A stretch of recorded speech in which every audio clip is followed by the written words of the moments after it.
Salut, bon alors après avoir fait une vidéo sur les choses qui me manquent et qui ne me manquent pas de la France, puis avoir fait une vidéo sur les choses qui me manquent du Québec, voici enfin la vidéo sur les choses qui ne me manquent pas du Québec. On me l'a demandé pas mal de fois et c'était comme pour les choses qui me manquent du Québec, il me fallait un peu de recul, il me fallait un peu de vécu loin du Québec pour m'en rendre compte. Après il y avait des choses que j'avais quand même vraiment listées très vite. Pas besoin de m'insulter dans les commentaires si vous n'êtes pas d'accord avec ça, mais voilà, comme je l'ai déjà dit, il n'y a pas d'endroit sur cette planète qui est parfait. Voilà, on s'accommode juste du positif et du négatif. Mais en attendant, voici une dizaine de petites choses qui ne me manquent pas du Québec. Alors en premier, une chose qui ne me manque absolument pas, ce sont les nids de poules et autres états des routes au Québec. Pour les nids de poules, je parle particulièrement de Montréal, parce que dans Montréal, il y en a vraiment beaucoup.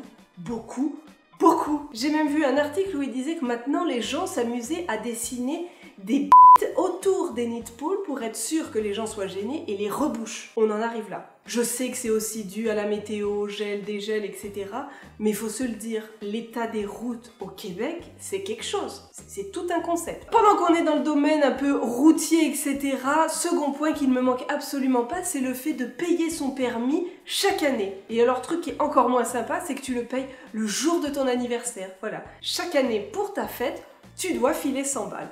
Yes! Ce qui est quand même pas mal différent de la France, vu qu'en France, bah voilà, tu l'as eu, tu l'as pour toute ta vie. Sauf si tu fais des infractions, etc. Mais tu l'as, il est à toi, t'as pas à le repayer chaque année. Et pour ceux qui sont étrangers, du genre français, belge, etc., sachez que oui, quand on vit plus de 6 mois au Québec, il faut avoir légalement un permis québécois. Parce que si on a un accident, les assurances peuvent ne pas rembourser parce qu'on aurait dû légalement avoir un permis québécois. Point suivant qui ne me manque absolument pas, c'est le prix des forfaits internet à la maison et le prix des forfaits téléphoniques. Surtout en sachant que j'ai la fibre à la maison en tout illimité, etc. pour 20 €, ainsi que le forfait de mon téléphone portable pour 16 € en tout illimité aussi, ainsi que 25 Go à l'étranger. Non, ça c'est certain, ça ne me manque absolument pas. Et j'espère vraiment que d'ici quelques temps, il y ait une grosse concurrence au Québec. Je sais que ça arrive un petit peu, mais on n'est pas du tout encore sur les forfaits français qu'on peut voir. Il y a même des forfaits ici, c'est 2 €. Ok, t'as pas spécialement de giga avec ça, mais quand même,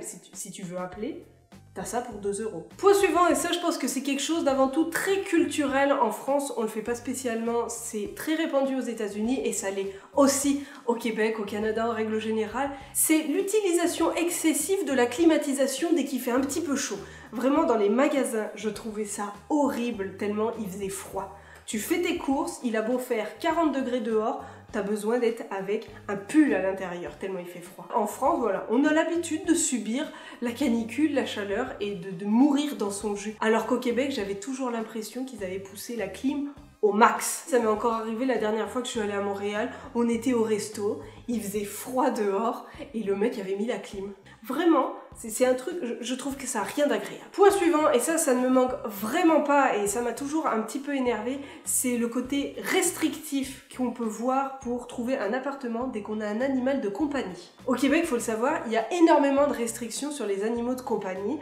On voit souvent non aux chiens, non aux chats, ou alors pour les chats c'est ok seulement si dégriffé, et comme je l'ai déjà dit, c'est pas on lui taille les griffes, comme moi je fais à Gus, c'est non, on lui arrache les griffes, genre on t'arrache l'ongle. Est-ce que t'aurais envie qu'on t'arrache l'ongle?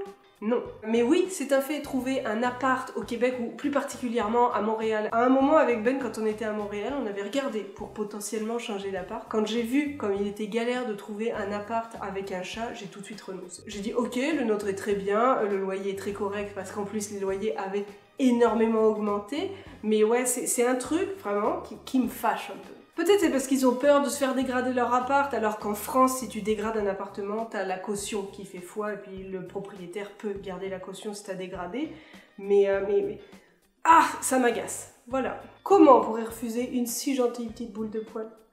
Hein, mon gros? Autre point qui ne manque pas du tout du Québec, c'est le système de santé. Quand on est étranger, qu'on n'a pas encore la RAMQ, qui est la sécurité sociale du Québec, on a une assurance privée étrangère, on doit avancer les frais. Donc c'est entre 100 et 150 $ la consultation chez le médecin, qu'après on se fera rembourser, alors que quand on a l'assurance québécoise, comme moi je l'avais au bout d'un moment, on n'a rien à avancer comme frais. Donc ça c'est chouette, mais avoir un rendez-vous chez un médecin, c'est juste l'horreur. Au Québec, c'est pas comme en France où le médecin il est sans rendez-vous, tu vas attendre dans la salle d'attente. Non, c'est tu veux prendre un rendez-vous sans rendez-vous, déjà c'est un concept. Et ben tu dois t'inscrire sur le site et en général t'as pas de place. Genre les rares fois où j'ai voulu aller chez le médecin, c'était là, l'instant T, le moment même, le jour J que je voulais y aller, pas 3 jours après. Non, après ça servait plus à rien. Donc oui, je suis jamais vraiment allée chez le médecin. La seule fois où j'y suis allée, c'est parce que j'avais très mal au genou et qu'une amie travaillait dans une clinique et elle m'avait dit « Cam, je t'ai pris un rendez-vous parce que vraiment, il faut que tu vois un médecin pour ton genou. » Mais sinon, j'ai toujours fait en sorte d'éviter d'y aller. Et rien qu'hier, j'ai vu une amie mettre une capture d'écran du site internet pour prendre un rendez-vous sur un truc sans rendez-vous. Elle voulait y aller, c'était marqué 24 à 48 heures et la seule place disponible à Québec était le 1er mars. C'est du sans rendez-vous ou avec rendez-vous quand même très loin. Donc je sais qu'il y a une énorme pénurie de médecins, etc. Mais vraiment, le système de santé, c'est une grosse galère. Pareil, je vois régulièrement passer des posts de parents avec des enfants qui disent que c'est juste ingérable quand leurs enfants sont malades. C'est vraiment un gros problème. Donc voilà, ouais, le système de santé québécois me manque pas spécialement. Et c'est encore pire quand t'es étranger. Je le rappelle, hein, Marion, elle s'était planté un couteau dans la main. On lui a dit, ok, on vous opère, mais il faut 4000 $ là maintenant, avec votre carte de crédit.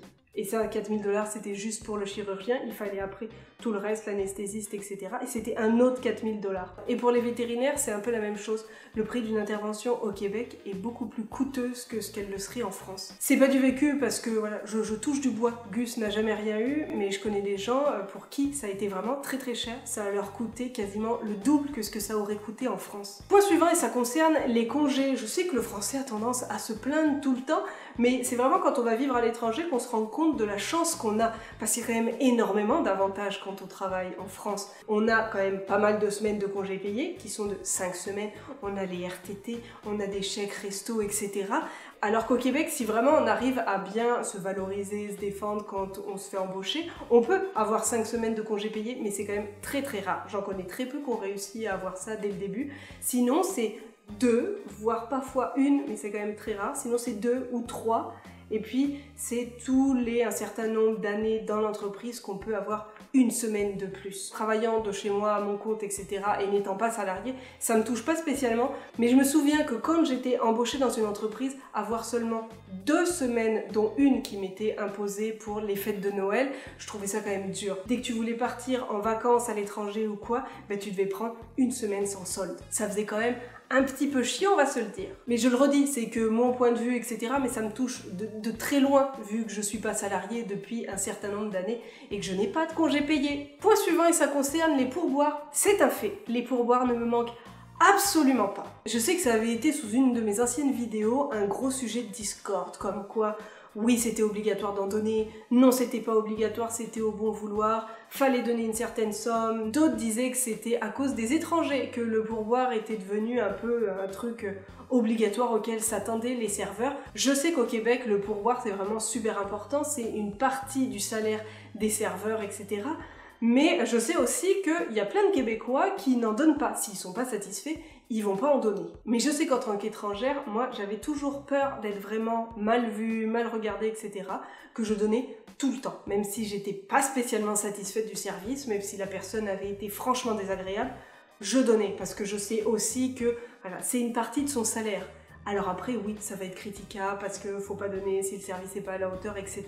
Mais en même temps, quand on est un étranger et qu'on donne pas, on est franchement très mal regardé. Donc finalement, quoi qu'on fasse quand on est immigré, ça n'ira jamais. Voilà, t'es pas québécois, t'as pas l'accent québécois. Si t'en donnes trop, c'est pas bien. Si t'en donnes pas assez, c'est pas bien. Si tu n'en donnes pas du tout parce que t'es pas content, c'est pas bien non plus. Donc voilà, moi je donnais toujours. Et maintenant qu'on est rentré en France, on sait que les serveurs, serveuses, etc. ont déjà un plein salaire et que le pourboire, c'est juste du bonus, c'est pour eux. Donc si on est vraiment satisfait du service, si la personne a été sympa, on en donne. On n'a aucune obligation, mais on le fait parce que ça nous fait plaisir. Point suivant, et ça c'est la chose, vraiment très sérieusement, qui me manque le moins. Je sais que c'est une minorité, mais c'est un fait. Dans chaque pays, il y a des gros cons. Et bien dans ce cas-ci, ce qui ne me manque pas, ce sont tous les Québécois qui à chaque fois, parce que tu ne viens pas du Québec, parce que tu n'as pas 6 générations de Québécois dans ta famille, il te faut sortir comme si tu devais dégager du pays. Voilà, toutes ces personnes-là ne me manquent absolument pas. J'avais peut-être pas 6 générations de Québec derrière moi, mais j'ai quand même toujours considéré Montréal comme ma maison. Et quand on tombe sur des gens comme ça fait toujours un petit pincement au cœur. Voilà, ça fait chier. Et alors, vous n'imaginez même pas tout ce que j'ai pris sur la gueule pendant 3 ans dans les commentaires. Toute vidéo confondue, c'est un grand florilège de dégage, rentre chez toi si t'es pas contente, hostile française de marde, décaliste de notre pays, voilà. Ça, je l'ai entendu des milliards de fois, et même si c'est pas en physique, même si c'est caché derrière un ordi, ça fait toujours un peu chier. Reste un fait que maintenant, j'ai quand même la double nationalité, dont je suis aussi québécoise. Et qu'on se le dise, il y a des personnes comme ça dans chaque pays. Genre la youtubeuse Patricia B, qui est une américaine qui vit en France pour encore quelques mois, quand elle a annoncé qu'elle partait vivre au Canada, elle s'est fait chier dessus, la pauvre. Voilà, on lui a dit, t'as profité du système français, maintenant tu t'en vas, qu'est-ce que t'as avec la France, etc. Mais c'est pas parce qu'on décide de vivre ailleurs qu'on déteste le pays où on vivait. Ça, je pense que j'arriverai jamais à le faire comprendre aux gens, mais voilà, c'est un fait. Des fois, on a envie de voir autre chose, on a envie de partir ailleurs, ben voilà, on le fait. Autre point qui me manque pas spécialement, certes ça va paraître un petit peu futile, mais c'était dans mon quotidien pendant 6 ans, c'est les toilettes dans la salle de bain. Ça peut paraître totalement ridicule, mais vraiment c'est un truc qui ne me manque pas. Ayant vécu dans des colocations où on était de 2 à 5 personnes et ayant après vécu en couple, voilà, c'est toujours un peu chiant d'avoir les chiottes dans la salle de bain. Disons que quand t'as une coloc qui veut prendre un bain, mais que toi t'as très envie de pisser, si le bain s'éternise, ça peut vite devenir compliqué. C'est quand même quelque chose de pas mal courant, les toilettes dans la salle de bain sur le continent nord-américain, quoique maintenant, ils commencent à cloisonner et à séparer les pièces, mais en France, c'est pas vraiment répandu, donc c'est toujours un peu un point négatif pour les gens, genre même des gens qui veulent acheter une maison ou quoi, ou même louer un appartement, il y a des gens qui peuvent dire non, juste parce que les toilettes sont dans la salle de bain. Si on s'était arrêté à ça quand on visitait des apparts à Montréal, on n'en aurait pas trouvé beaucoup. Et dernier point, des choses qui ne me manquent pas, c'est toujours un élément central dans ma vie, même si je suis en plein rééquilibrage alimentaire, c'est la bouffe. La bouffe au Québec, non, ne me manque pas. Il y a des petites choses qui peuvent me manquer, comme je l'ai dit dans les choses qui me manquent du Québec, style les brunchs. C'est comme il y a des restos en particulier qui me manquent, mais la nourriture au quotidien ne me manque absolument pas. En France, il y a quand même une énorme gastronomie, donc quand on a toujours vécu un peu avec ces produits, avec cette qualité-là, les produits québécois, ça manque pas beaucoup. Ça, je sais que c'est aussi une question d'habitude, une question de culture et autres, mais c'est à fait. J'avais pas le même plaisir de faire mes courses au Québec que là maintenant je l'ai